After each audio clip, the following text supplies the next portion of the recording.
Hello everyone, this is Tim Wilmot here and welcome to my watercolour demo. This time a slightly rural scene. A few days ago on my YouTube channel I ran a little poll just to ask people what they wanted as a subject to paint next, and the choices were street scene, a rural scene, a seascape or harbour scene, or maybe you didn't know. And the majority of people that kindly offered their suggestions went for a rural scene. So this is what I'm doing here. This is a little village called Verrucola. I hope I'm pronouncing it right. Verrucola. It's not a nasty thing that you find on your feet. This is a very pretty medieval village. I think you could describe it as medieval. High up in the Tuscan mountains, the Apuan mountains, and it's a tiny village surrounding a medieval castle, very old castle that I think is about 1,000 or so years old, several hundred years old anyway. And this was a location I was in the autumn of 2017. I was lucky enough to be a tutor on a painting holiday organised by the Watermill at Posara. If you check out their website, I'll give the details of their contact details later on. So I'm running another holiday there.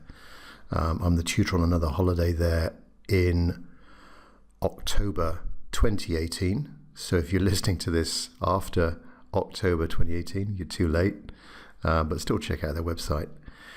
So this was a location. During the week, every day we go out to different locations around the Tuscan countryside. And I think this was day 2 or day 3.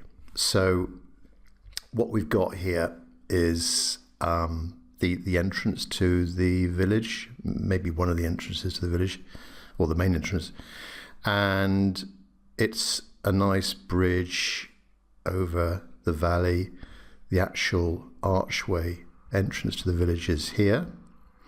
There's the bell tower here to the castle. And on the bridge, you've got some of my fellow artists, some of the attendees on the workshop here, merrily painting away. The scene behind us or to the left of us. It's a lovely sunny day as well. There's a very nice restaurant here, which very, very sort of authentic Italian cooking. And we had at lunchtime, we had a hearty beef stew there, really nice. And there's little tables and chairs here outside the restaurant, somewhere sunny to sit. So why is this a good subject for a watercolor painting? Well, it's got, from a composition point of view, I think it's quite nice in that we've got this pretty village. We've got the sunlight hitting the left-hand side of these buildings here. That's sort of balanced by this electricity pylon here as well. So composition works quite well. We've got a focal point of a few artists here, sort of in the middle of the picture. We've got good difference of values as well. So differences between light and dark in the picture. So for example, the light arch here of the bridge, and then right below that we've got that dark area in the valley. So it's quite nice having the contrast there. Likewise, in the background, the dark side, the dark wooded side of the hill here, and then the electricity pylon brightly lit in front of that. Again, we've got the difference in values between the shade underneath the eaves of the roof and the side of the building. So it's got a lot going from a value point of view, and there are some things that I will miss out. For example, there's this star here, so I think they've been perhaps they've been a bit lazy not taking down their Christmas decorations, or maybe they're a bit early in their preparation for Christmas, so they got this. So I'll miss out that star there. We've got some nice lines as well. These power cables coming across the picture. Not sure about these lines coming down from the pylon there, but again, we want to miss out a few things. We want to try and simplify the composition, and all this undergrowth here in the foreground. We're not going to be painting every single leaf or every single branch, but just give the impression of the foreground and all this undergrowth. So that's something that we want to be a bit careful about, not getting too tied up with all of the details here and individual flowers and so on. Also, from an orientation point of view, this is going to be a landscape orientation, so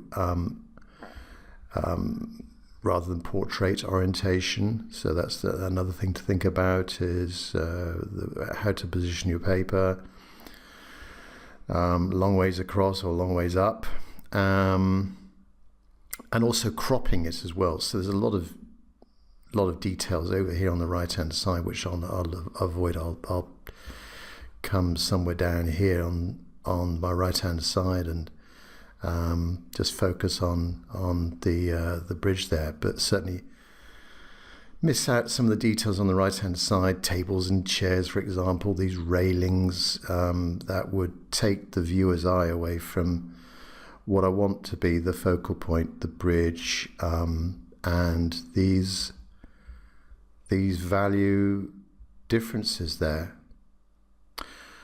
Okay, so we'll see how we get on. So first step is the outline drawing, and the paper I'm using for this demo is watercolor paper from Saunders. It's Saunders Waterford watercolor paper from St Cuthbert's Mill in the UK. Very good quality watercolor paper, and they do different surfaces. This is the medium one, so it's not too rough. So it's cold press or not, and it's 15 inches by 11 inches, taped down with some masking tape. So I'm using a 3B pencil to make this outline sketch, and I started with the outline of the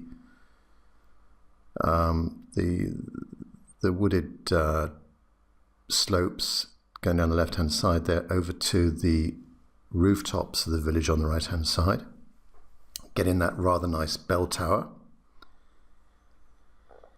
And here's the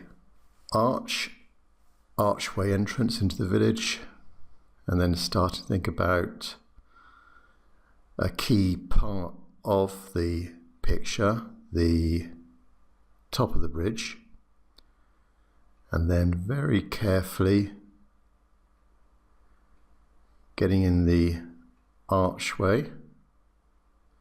Sometimes I do a bit of cross-hatch shading just to remind myself where the dark areas are going to be, just so that I can, when I come to painting, I've got that in my mind. That's going to be a dark area up against that light area. And now we'll pop in a few artists with their easels up on the bridge. It was a lovely place to paint from. Nice and sunny, nice view across the valley. And not too many disruptions. I think just before lunchtime, all the workers were there. The restaurant over the right-hand side is a very popular location. They do a workers' lunch. And for about, I don't know, 10, 15 euros, you get a 2-course lunch with drinks. So it's a really popular place for all the workers to come through. So the stream of people that came through our area, a little bit of minor disruption. We avoided the weekly dust cart collection just before we started. Right, get in the archway, the little entrance, the little opening to the bell tower there.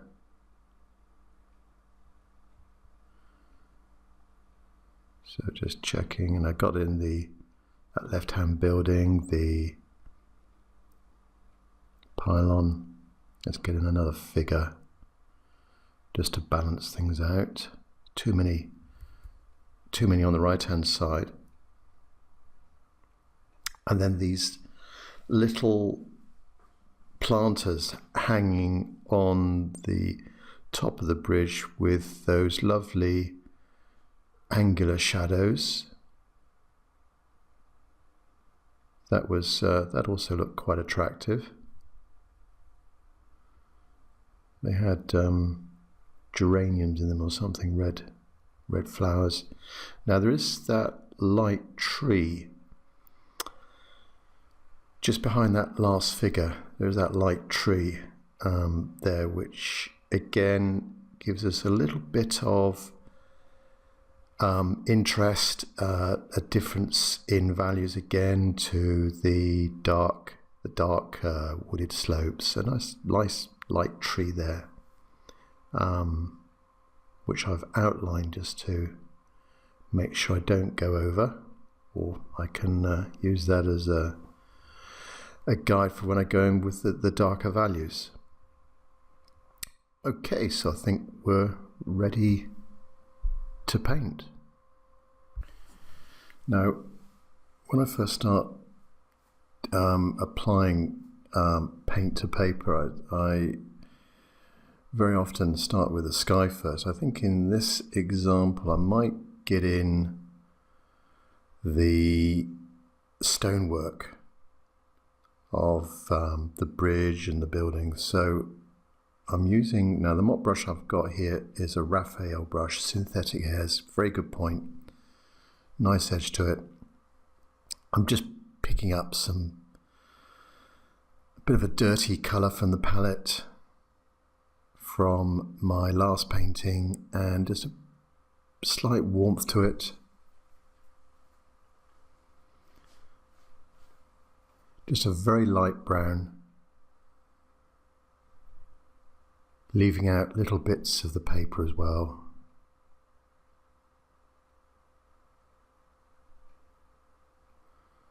So the buildings on the right hand side. The colours on my palette, I've got from the top I've got neutral tint, then burnt umber, burnt sienna, yellow ochre, then there is viridian green, which makes a very nice colour for leaves when you mix the viridian green with say burnt umber. That's quite nice, quite a nice rich green. Below viridian we've got cobalt green, then cerulean blue, cobalt blue, ultramarine blue, alizarin crimson, a scarlet red, well I think it's Windsor red, so it's just quite a bright red colour, light red, cadmium orange, and then right down the bottom I've got a lemon yellow.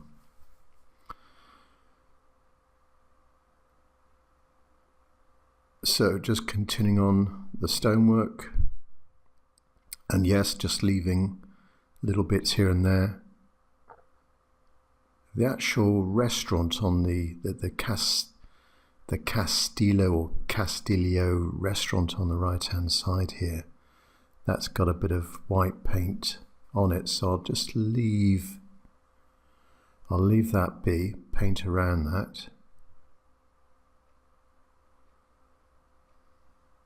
Sometimes with a white building, I'll dirty it up a bit by just piling on just a light wash of something, maybe a bit of yellow or a light blue, a light yellow or a light blue, just to take away the prettiness of it, just to make it a little bit more interesting.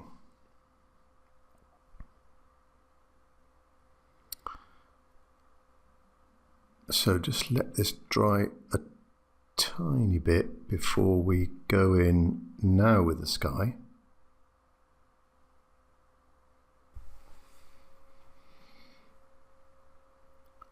So I do want to make sure this is dry. Just before I start the sky, just lift off some of the stonework with a paper tissue,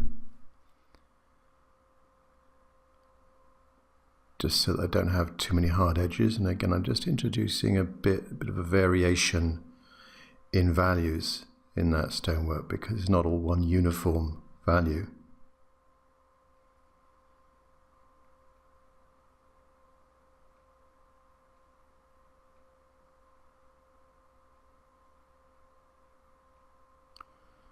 So still using this medium mop brush, I'm going to now do the sky, which very often for me is a bit of a mixture, a 50-50 mixture of cerulean blue and cobalt blue. It's quite an intense sky with this scene.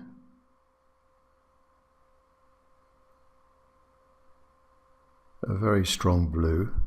So I'm not going to skimp on this and make it too weak. Just keep mixing, trying to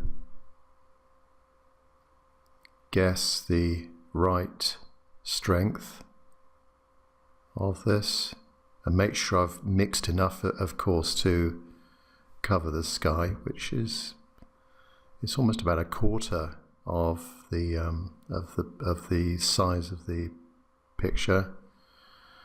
So just plaster this on down to the, and maybe just a little bit over the treetops. And now I need to be a bit more careful coming over to the right hand side with following the line of the rooftops, and then you see I've just tilted that brush on its side just to give me a nice edge, and again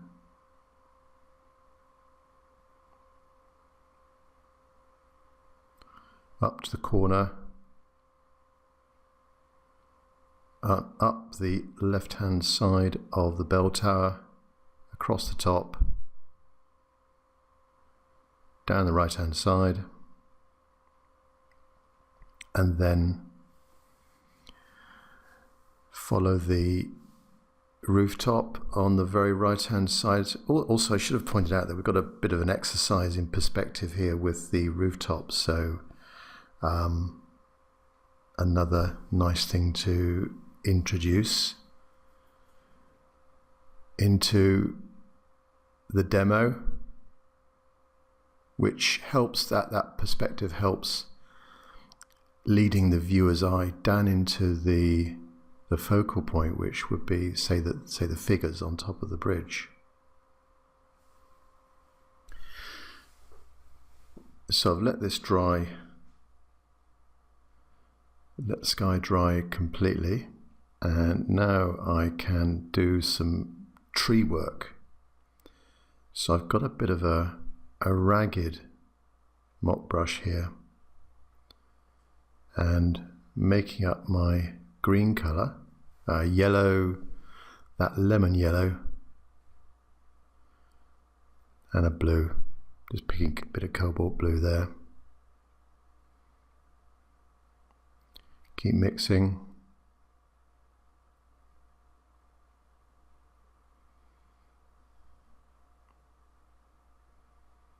And then with practice, we know how much water to add to this.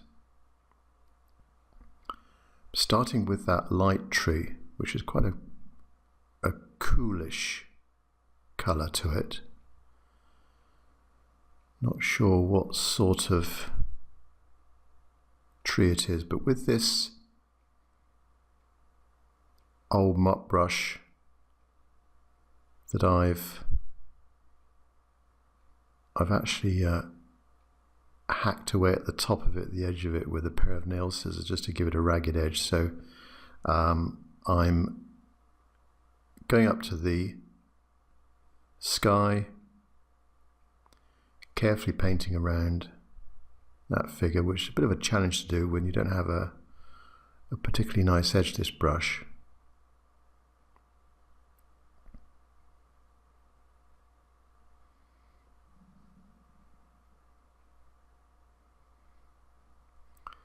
Just lift off some of the excess moisture.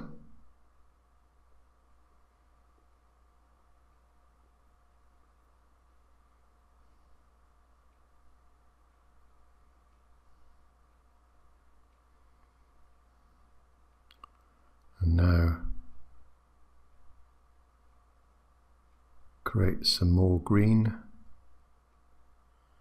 It doesn't matter that this is a slightly different combination of the yellow and blue, because of all the different variations in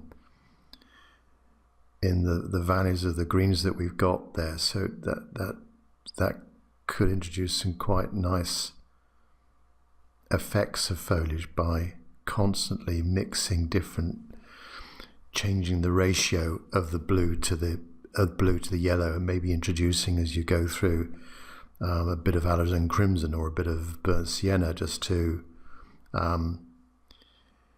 create some more interesting greens. So let's continue on with the foreground, and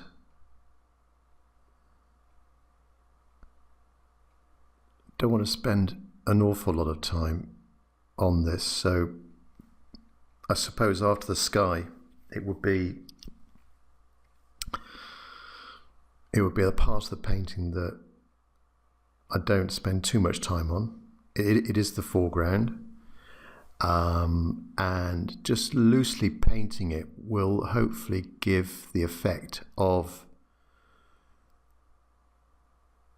foliage and shrubs and the flowers and the climbing plants growing up the right hand side.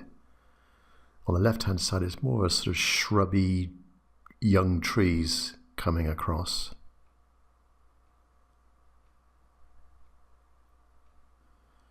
There are a few little pinkish flowers, not exactly sure what they are, growing up on the right hand side.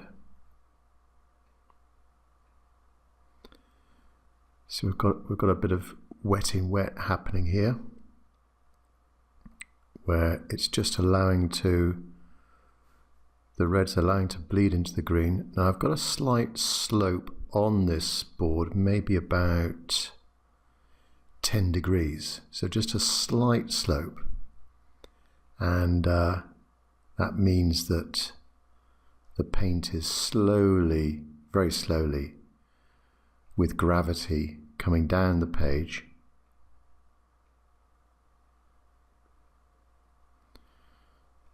So I'm now using a bit of neutral tint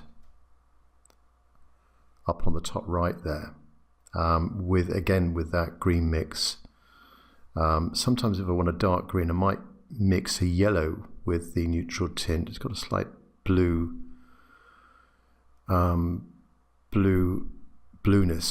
tinge to it, so it does give you a nice dark green. And that's one of the darkest areas of the the scene is top left corner, then going down the horizon, quite dark green. So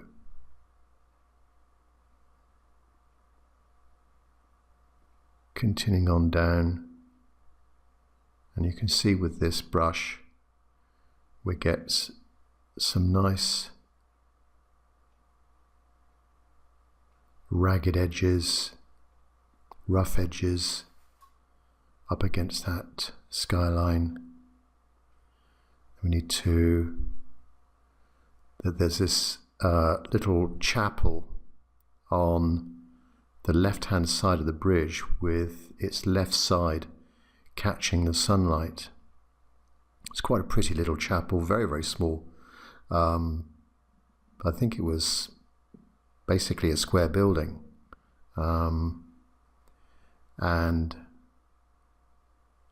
just gives a nice, again, it's a nice sort of balance on the left hand side, together with that pylon, which we'll come on to later on. So now continuing over the middle, over the top of the bridge.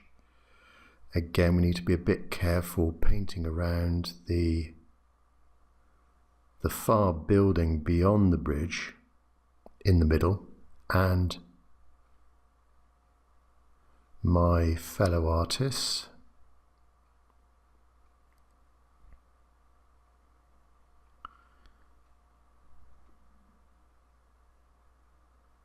And then around that second figure,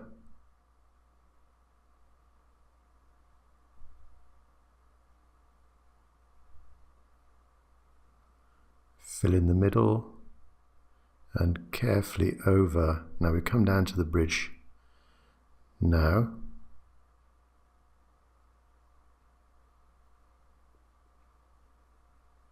So try and get a fairly straight edge, but we don't need to be too precise with that edge.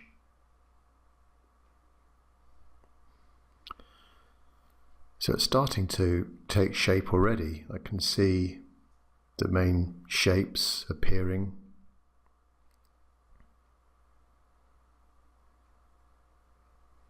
So one of the attractions of this was that value change from the lightness of the bridge and the dark shadows below. So let's get that in there and continue on down the right hand side.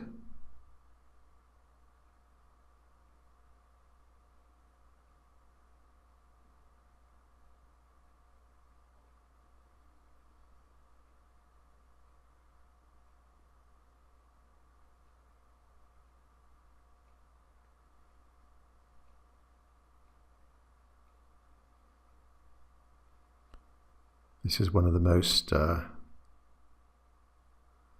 important parts, one of the most, as I say, important parts of the painting to get right, that nice curve of the archway. Try and make it symmetrical and realistic. Now, in a very random way, on the left hand side, I'm painting in those trees, I think they are, that are coming up from the bottom of the valley.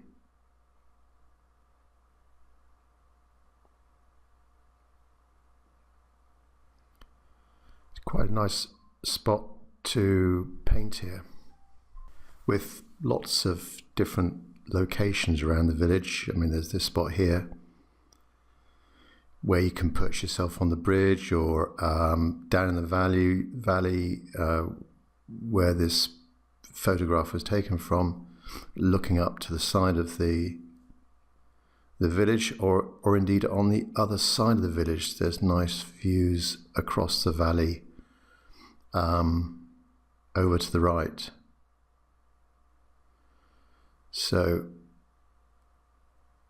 just quickly introduce this foreground, and watercolor is doing its thing. As it's settling, it's creating some interesting effects and values. There's this darker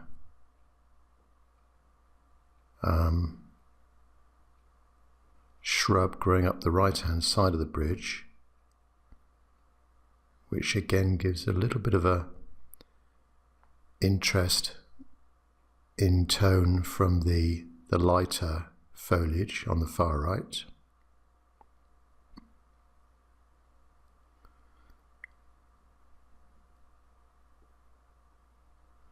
So I'm now going to do a bit of splattering just to add a bit of water to it, and with that slight gradient that I've got on the paper, it's going to go down a little bit, travel down a little bit down the page. Whoops, went right across the sky there, but it doesn't matter, just quickly mop that up and everything will disappear.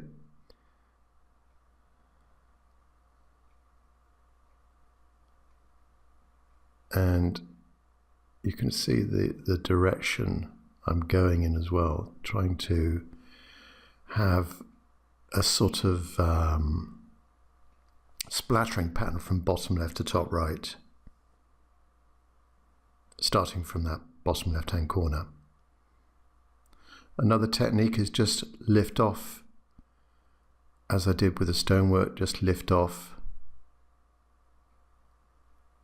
some of the paint while it's still moist or damp with a paper tissue, not too much.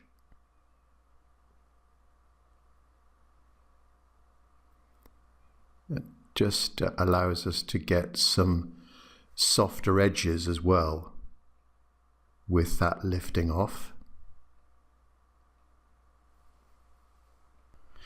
Next step is to now get a bit of shade and shadows on the buildings. So in that middle well here, I'm going to make a darker mix: burnt sienna, ultramarine blue,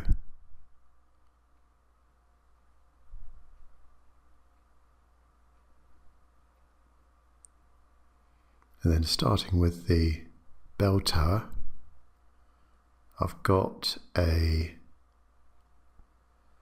I'm using a smaller mop brush. It's another Raphael brush. I think this is their size 4 or a 2.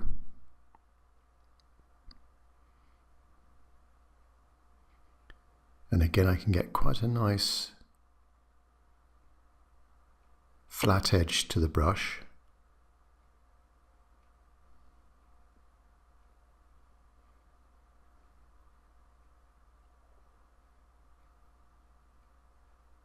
A bit of dark shadows against that third figure.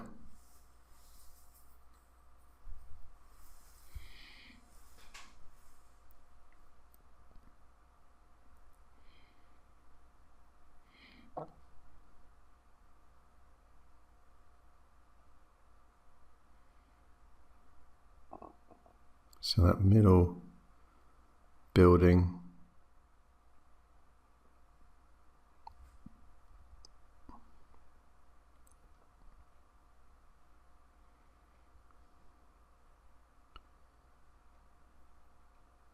get some shade on it, on the side that's facing us, down to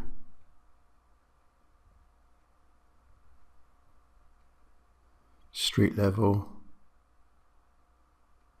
And I painted around the the wall that contains the archway. And then to the right of the arch, there's a bit of a sort of a triangular shadow appearing, which just gives a little bit of definition to the roof of the restaurant. And while I'm here, let's just get in one of their windows.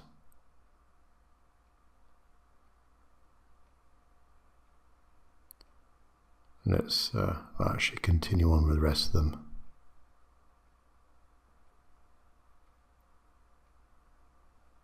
Not too precise, and trying to make each window just a little bit different from the last.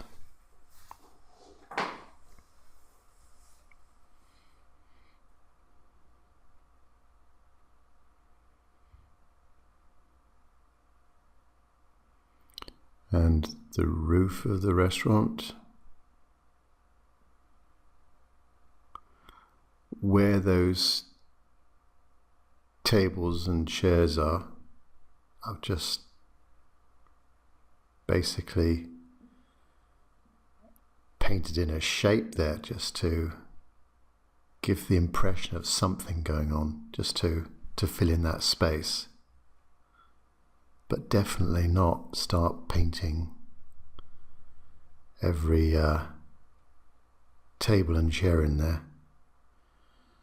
Now when I've got this darker mix, I'm going to create a bit more form to that lightly coloured tree just beyond the bridge.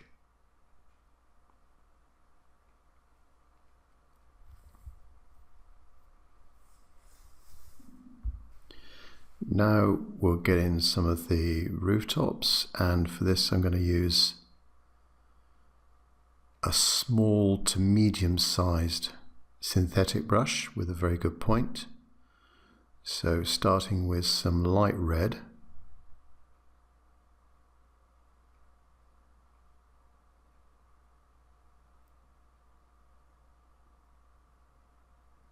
yeah, I've got that building down there beyond the bridge, but let's just start with this one first. And there's going to be some very dark shadows going on underneath this.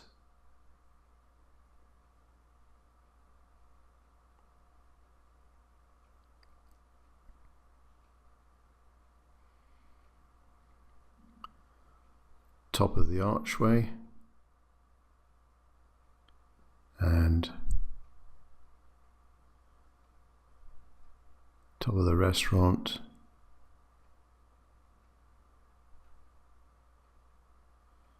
tiny bit for the top of the bell tower at the very top there, and the roof of the chapel.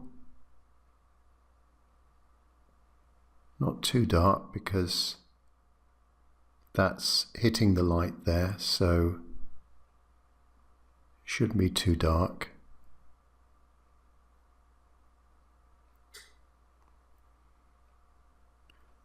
Now the opening of the bell tower at the top, quite dark, very dark in fact, but with a little bit of light catching the right hand side.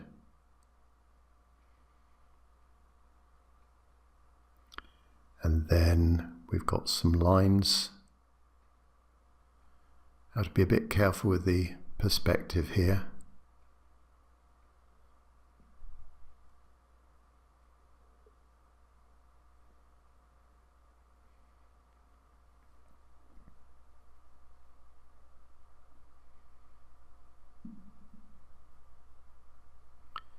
Just some lines across the different levels of the bell tower.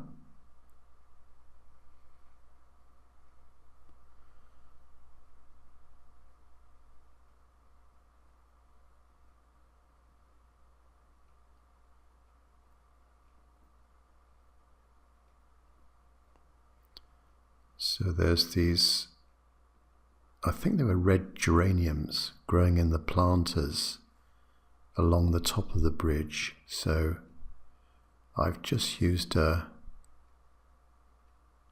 bright red there just to dab in some random colour.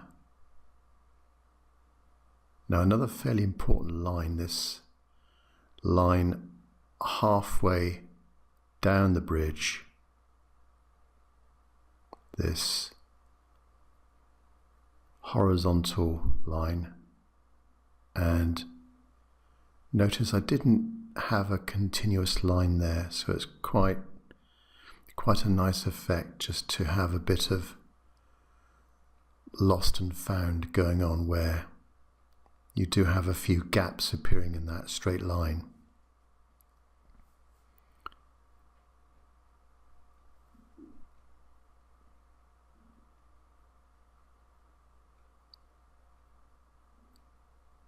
And add a bit of darkness to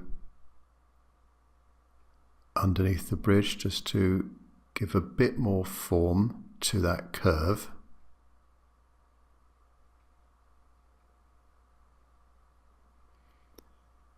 Another little technique there is to smudge out things with your fingertip just to mix in colours, or just in a way you're slightly lifting off the paint while it's still, when you just put it down, you just smudge it a little bit with a fingertip to give it a softer edge, or mix it in, or a slight lifting off.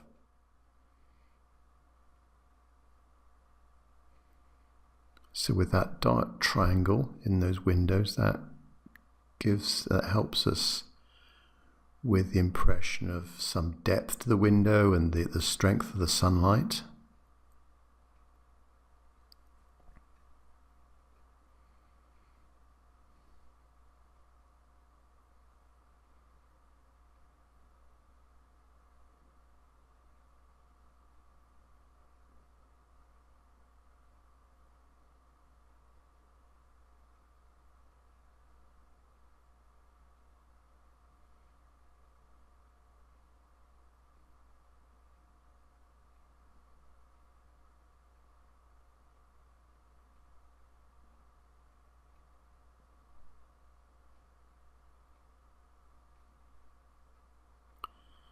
So in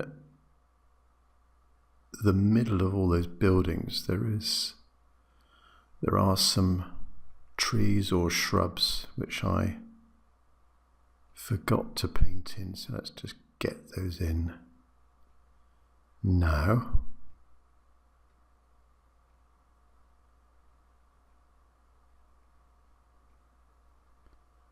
Down to the rooftop of the archway, and a few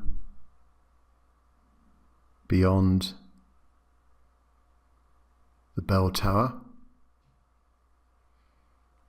and just a few on the right hand side beyond the bell tower.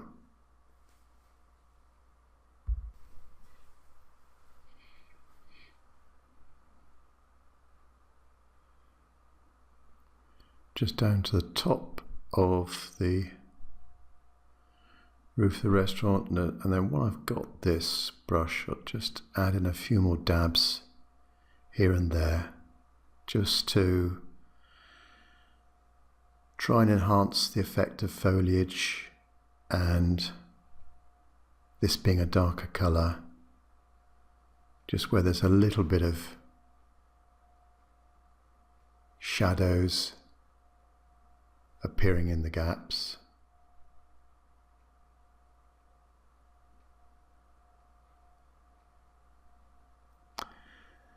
Now, the right-hand side of this chapel, I've chosen a bluish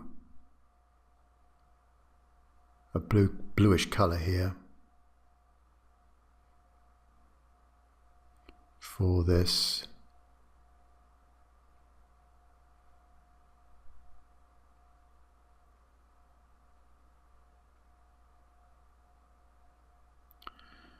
And most of the time with watercolor, you're putting in the lights first of all, then going in with the darks on top. So you can see here I've gone against the rules, the general rules of watercolor, going over some of that darker foliage. So now for these darker shadows under the eaves of the roof.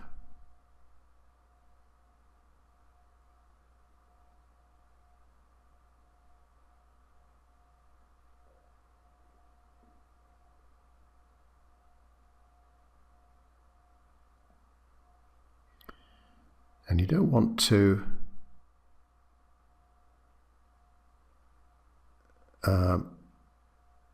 overdo or apply lots of layers of shadow. Just do it. Try and do it all in one go, so it gives a nice freshness to it. Otherwise, you can end up with it being a little bit too muddy and overworked.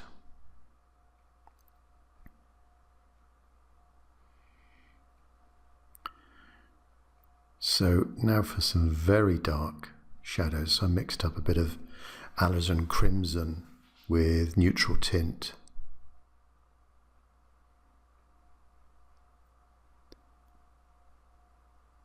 And I'm holding the brush closer to the tip just to give me a bit more control.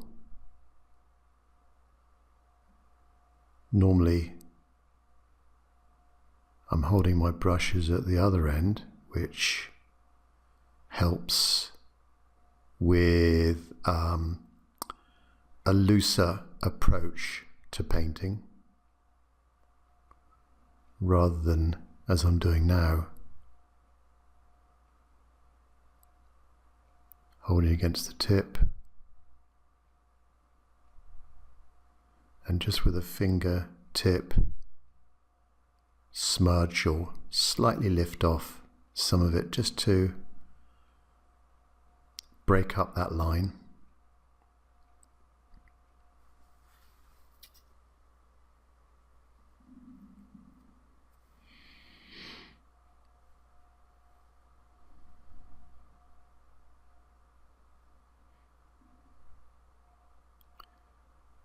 One continuous line.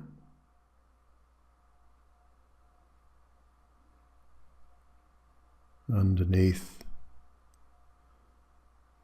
the roof, that first or second floor of the restaurant, and of course this dark archway, pretty important part of the painting.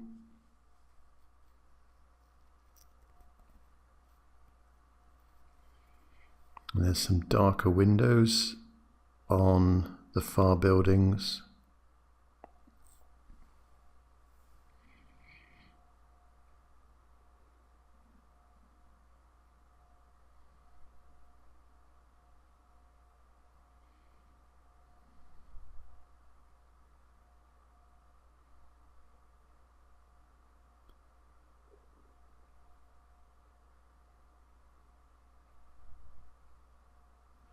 There is quite a dark bit in that bush that's growing up the right hand side of the bridge, so I'll just add in a bit more, a few more darks in there in that corner.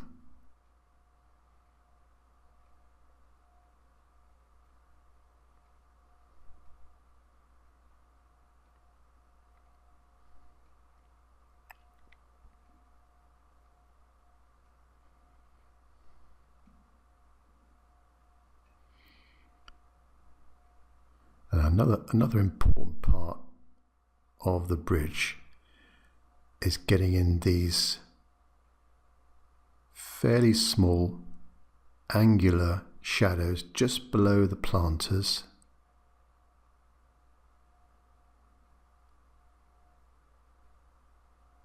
Try and get them all going in the same direction, fairly parallel.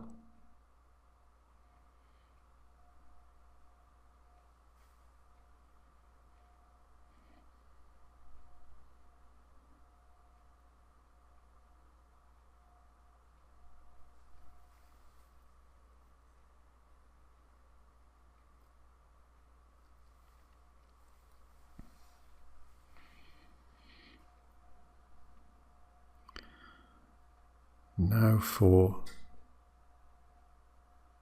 painting some of these figures that are facing us, starting with their faces.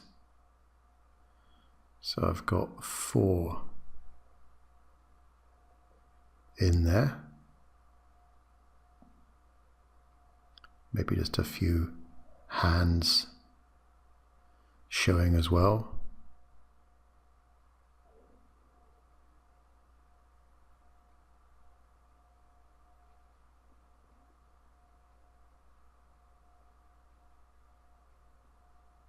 And then their bodies.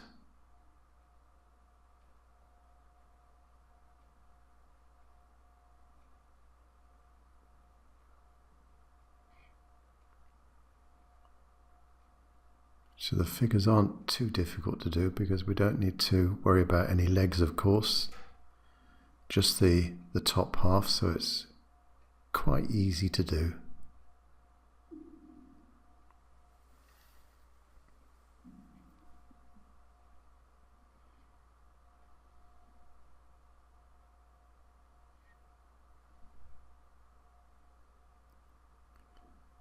I've got to be a bit careful with the choice of clothing, not to make them disappear or appear camouflaged against the background.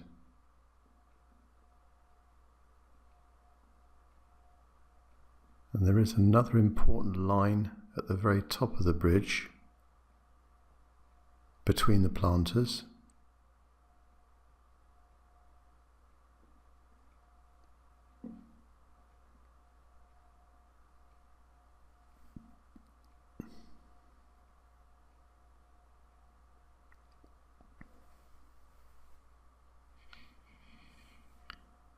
Now that first figure was just a little bit too dark, so I've just lifted off that person's blue clothing with a paper tissue again, or paper towel.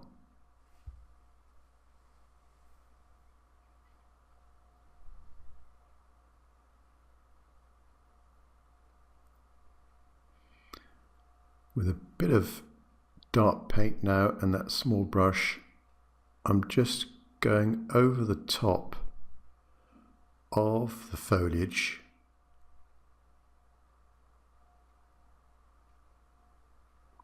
Careful not to go into the sky as I did the last time.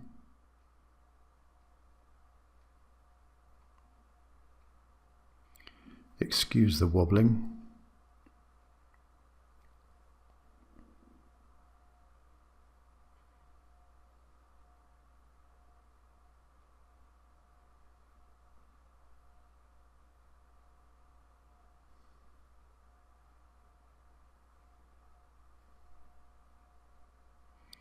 A chimney for that building.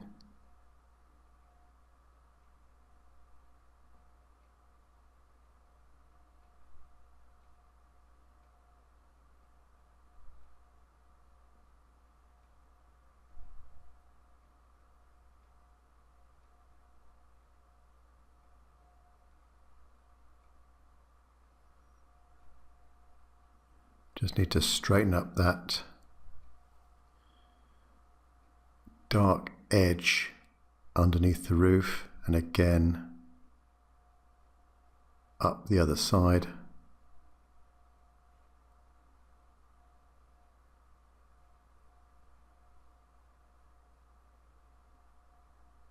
And just soften the edge with the fingertip.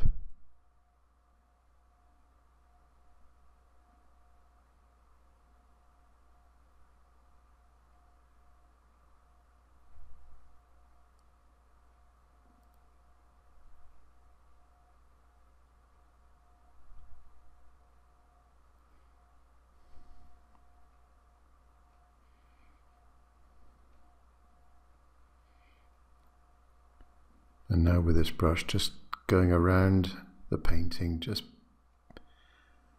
adding in some random lines and dots and marks just to add a bit more interest. So I forgot this roof. Not sure why, but let's get in the roof of that very far building beyond the bridge.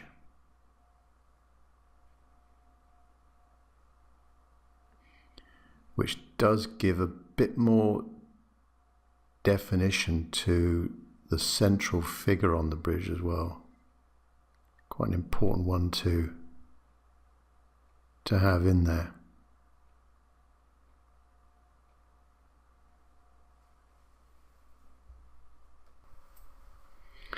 Now I need a steady hand for the next part of the painting. I need to get in this electricity pylon on the left hand side, which I think gives a nice, I think that's what attracted me to this scene, was the fact that it sort of balances out what's happening on the right hand side. So I'm going to use a smallish synthetic brush for this with some white gouache paint straight out of the tube, starting from the top. Again, a bit of lost and found, not a continuous line. That was the important one. Now, of course, they're not strictly parallel lines, these. They do come together at the top. So I'm having to try and do that here with that second line, and then the last one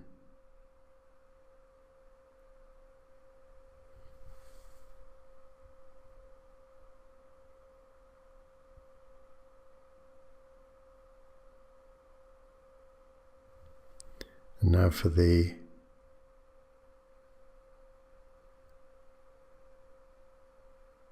diagonal lines, almost like triangles, going up the structure.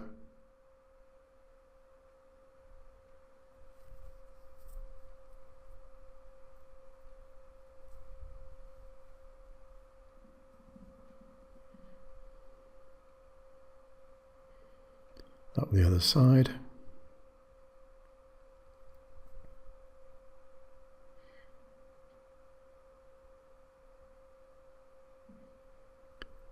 And then the horizontal structures at the top. We'll need a bit of dark paint in there as well. It's not just light. There are some darks in there. While I've got this lighter colour, we've got a cable going across the picture, and because we've got the darker wooded hillside behind it, I've kept that quite light. And now with the darks, that same brush,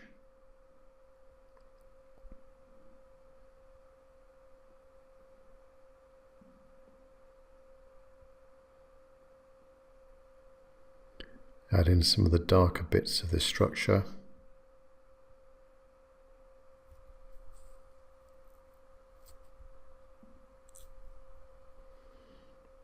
Just a few random marks there.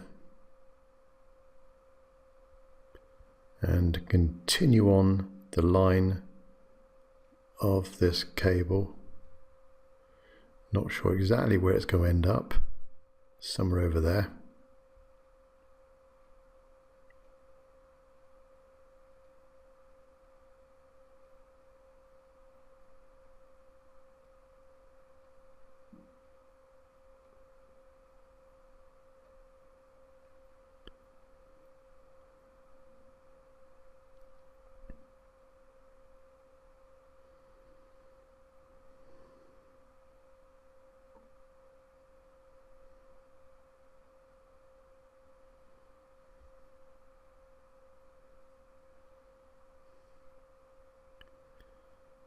few more darks on that electricity pylon at the base.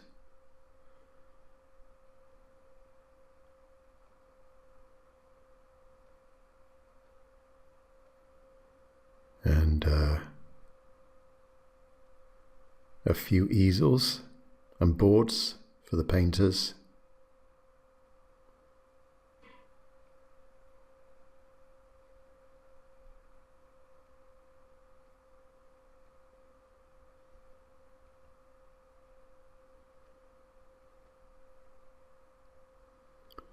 And of course that dark shadow on the very far building, which helps with the definition of that middle figure, and the other one around that figure's head.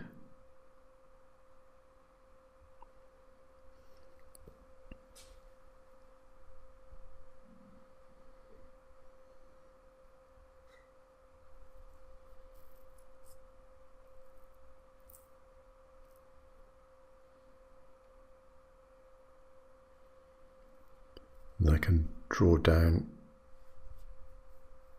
another window there just to give a bit more of a contrast with that fourth figure.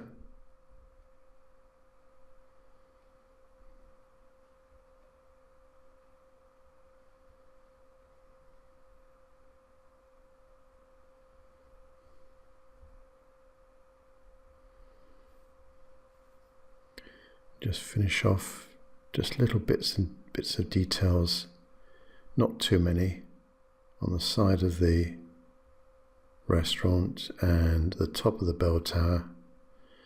There's some railings or something up there.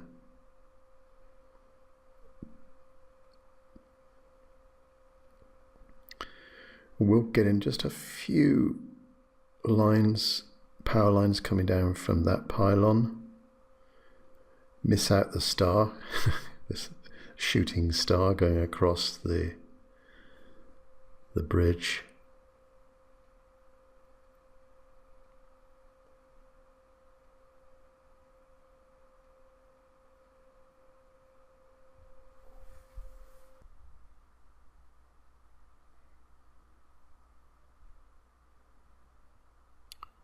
Just add a bit more detail to this figure's, maybe it's a cap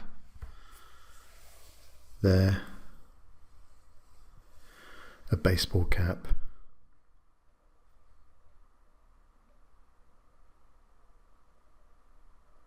And just where that cable is in front of the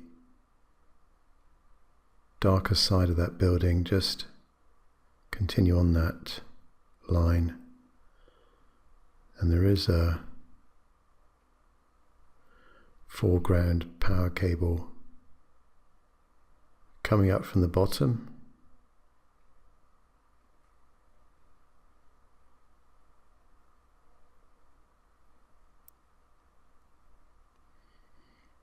So I think we're nearly there now.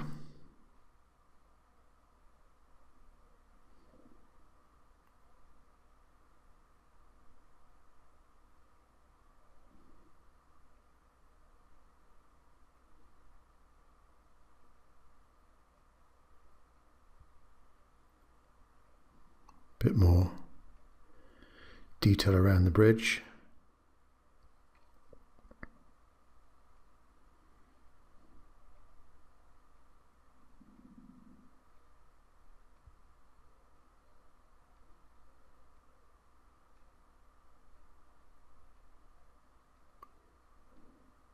Touch up some of these figures a little bit, not too much.